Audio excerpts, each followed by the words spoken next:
Welcome back to Reyes and Victor Unfiltered. And you guys know how we start these episode three prompt questions and three rapid fire questions. But before we start, I want to share you guys the entrepreneur of impact. Hold on, guys. Let me see. Where's it at? Oh, wait, here it is. I'll go first, and then Victor can share his. Well, this is a competition me and Victor been doing since we started the podcast, even before the podcast as well. Currently seven, you guys. I would really appreciate you guys keep voting for me. Right now, you can vote. One vote equals two votes, and there's 3 days and 4 hours before the voting ends for the top 10, which is next week. I mean, this week, Thursday, the 16th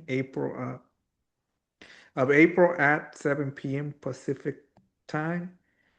And this is how you guys vote. You can vote daily. 2 votes are free. Then you want to donate to this organization, which is Fueling Potential. It's for kids underprivileged. You guys can, you know, donate something and the money will go to them and the votes will obviously go to me. But you guys can vote daily and I will really appreciate you guys if you keep showing your guys' support. Now I'll let Victor show his screen. Yeah, absolutely. I didn't even know. I think that's cool. You can actually do that. And then this is mine. Same thing. And he's Competing gonna win. competing for the same thing. Voting again ends April There's no way 16th, you lose. 7 o'clock. But this is just my group though, so I don't know how that's going to go afterwards. And then Alfonso Yeah, touched on true. the voting and the donations go to Gen Youth, which is a phenomenal organization.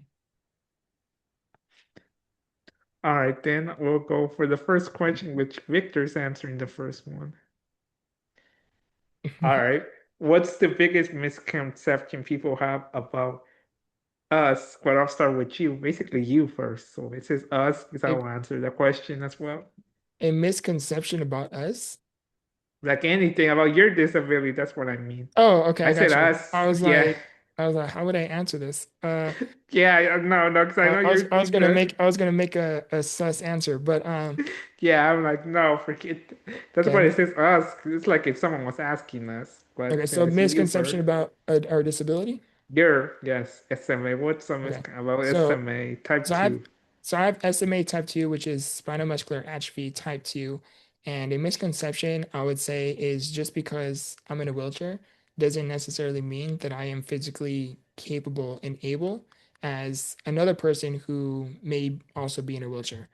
We all have our own unique set of challenges and obstacles where if one individual is able to do one thing, doesn't necessarily mean that the other person who is also in a wheelchair is going to be capable of doing the same. So I would say the physical mobility, as much as I can move my arm and touch my chin and do things like this, I am not capable of like holding a plate or and doing things like that. Yeah, I want to say the same thing. Like, just because certain people in certain disability categories are able to do things doesn't mean it's universal, or that everyone has mental challenges, which is not true. Now, some do, but it doesn't mean you have to assume stuff. You can just ask the person, and you also have to respect if the person wants to answer that question, not force the person. Yeah. That's actually another great misconception that is in relevancy to both of us too, is a That's lot of for times, everyone. at least from my personal experience, sometimes people will treat you like your Fine. cognitiveness is not quite there. They treat you like a child. So Yeah, that's I would say that's another one. So yeah, that's what I all, was all trying to say. disabilities affect your cognitive function. Yeah. All right, second, how you have you ever felt underestimated? 100%. I feel like almost all the time. So, Yeah, I but think I think you answered my question. I was gonna say every day, yeah, 24/7. I was gonna say, but yeah, yeah, every day, definitely make it like more. definitely a lot. But my answer to this would be is sometimes at first it used to bother me. And nothing wrong with that. I'm not afraid to Yeah, it admit used to bother you. I thought that. never nothing. I It, thought it, nothing bothered you because I never seen you mad. That's what like we talked about in your no, I'm just podcast. I'm just very stoic. Um, I so seen how the it other was twin man, not you, so that's like why. like for me it would be um what was the question again? Yeah, I'll repeat it. Have you ever felt Oh yeah, underestimated? underestimated. For me, it would be something I learned is again, it used to bother me, but then eventually I learned and discovered that being underestimated is actually a blessing. Meaning, because while you hope to have the support you wish you had throughout the process, throughout everything you're trying to work towards, right? Sometimes the support isn't going to be quite there, but eventually, once you achieve a certain milestone or you become a success in society's eyes, in quotations, then people are going to want to support you and be like, they'll talk about how they know you. And where I'm going at this is sometimes being underestimated is a blessing because if you can fly and be off of the radar, that's a blessing because by the time you show up, that's when you'll be able to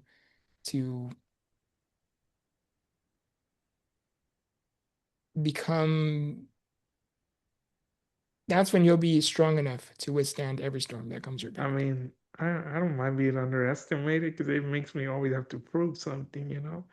It's Yeah, like, oh, you can underestimate because that's something you shouldn't underestimate because I'll prove you wrong when, once, when you never notice, you won't notice until I'm already there. That's my yeah. point being underestimated. Once you see I'm already past you, how do you handle being treated differently?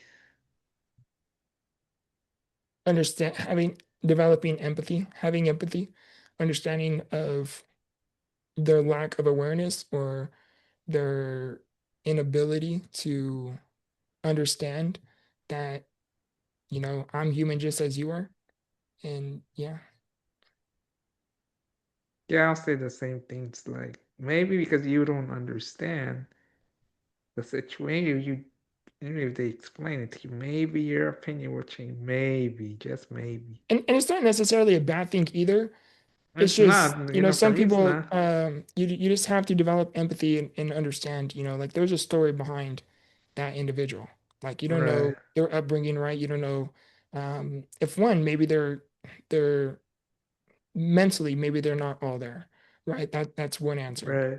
Another True, true, answer is true, maybe they true, are true. fully there, but you just don't understand their story. There's obviously someone that taught them something that makes them feel and think that way. Yes, all right. Then we're in the rapid fire. The first question, first impression matters, yes or no? Oh, absolutely. Okay, why? Why? Um, I I mean, I was just want to know why because I'm curious. I want to see your opinion. Yeah, I mean, I think first I agree impressions with do it. matter. Some people are going to fall short. I mean, I know I've fallen short a few times, whether I'm feeling under the weather or whether I'm navigating a season, or maybe Or something it's a happened wheelchair. that morning within my household where it's a little bit hard for me to shake off in the moment. And and unfortunately you carry that weight and that negativity throughout the day, or at least for the next few hours. And but first impressions do is everything. The way you show up, oftentimes 99% of the time, reveals who a person reveals a person's character. I feel But like also give sometimes, yourself some grace and understand, like, hey, I too fall short. So sometimes some people have to have some grace in that aspect as well, that they too yeah, fall short. yeah, even though, yeah, I'll say it's important, but sometimes it doesn't tell the whole story of the person. It might be a first impression, then you want to get to know the person, like you're like, ah, no, it's not what I used, what I thought he was or she was. Yeah. All right, let's go to that. The second question is, ever proved something wrong, someone wrong? Ever proved something wrong, somebody wrong? Have I ever proved somebody wrong?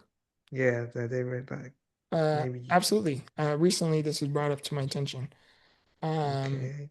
During my entrepreneurial journey, a lot of people laughed about what it was I was doing. They said I wouldn't do anything, I wouldn't amount to anything, along those lines. And someone recently told me, uh, where they were like, because I was talking about my book and my podcast and things like this. And they were like, man, they were like, Vic, I just want to say I'm proud of you. And they were like, I just want you to know that, a lot of people doubted you and a lot of people said that you couldn't do it. And he was like, and look at you, you're doing it. You're finally here and you're doing it. So definitely a lot of people have doubted me along the way. But that just comes with the territory of, again, one, you have to develop empathy to understand their lack of awareness and their insecurities, right? That often were projected onto me. But two, I would definitely say that something I learned is that pressure gave me the fuel to not necessarily prove them wrong, but prove myself right that, hey, despite the critics, you can still do it, but it's only up to you to really make it happen. And yeah, did I almost give up along the way? Absolutely. Many, many times. I questioned it. And now I'm finally in a position where I'm finally starting to see momentum. I'm starting to see results where for so long, for so many years, there wasn't any. Yeah, I say for me, it's always been me that I have to prove something to myself, not anybody, to be honest. Hmm. So I'll say for me, it's proving it to me now. Well, now the last rapid fire question before we end this episode. Hmm. One stereotype you want to break. A stereotype. That's a great question. One, not just one.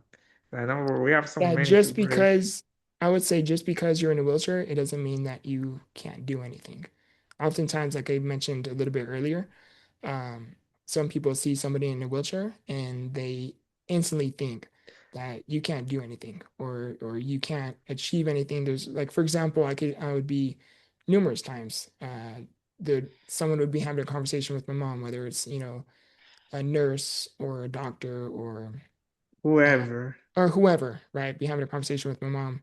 And they're oh, Victor, do you have any other siblings? And then I would say like, yes, I have a sister and a brother, right?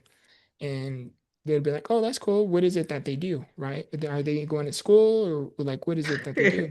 And then mom, would then take over the conversation or I would answer or whatever, and the conversation would end right there, right? So this where I'm going at that is, oftentimes, people seeing me in a chair and they're like, oh, he can't do anything, right? So I would like to change that. Just because you are in a wheelchair, I don't want people to ask, what is it that you do? I want people to begin to ask, what is it that they are doing? Because, behind that individual is a human, is someone just as talented and skillful and smart just as you. Yeah, I think it's the same thing. I think you already answered my question basically, but I think it's for all disabilities, not just wheelchair users. Yeah. I'll say like it's for all disability we need to start asking what you just mentioned Mhm. in general. There's nothing wrong with it. Like I said earlier too, it's all about understanding the the lack of awareness and to the information that was instilled within them. You don't know their story, right? True. All right, so that was the final question, you guys. And thank you guys for watching, supporting us. I already talked about the entrepreneur of impact. I don't know if Victor wants to share anything about his book, anything. Oh wait, Yeah, I want to. No, I want to yeah, share that I read his book yeah. and 100% recommend it.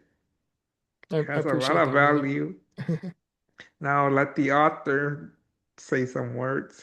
Yeah, I appreciate that, brother. Like genuinely. So this is my book in the background. I know it's a little bit blurry. I need to eventually get a much more professional graded camera, but you make do with what you got, right? So my book, you guys can get my book, Become the Victor, Turning Trials into Triumph. That is available on Barnes and Noble, Amazon, and Kindle as well. It's available on iOS and Google Play Books as well. So it's literally available everywhere. I'm currently in the works and trying to get it physically in local stores or in Stores. any stores in general.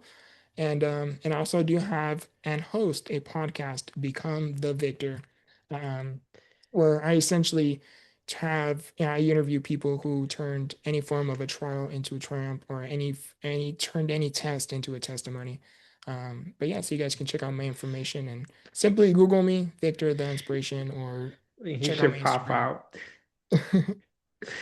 All right, then, Vic. All right, bro. So this has been another episode of Reyes and Victor Unfiltered, and I'll see you guys in the next one.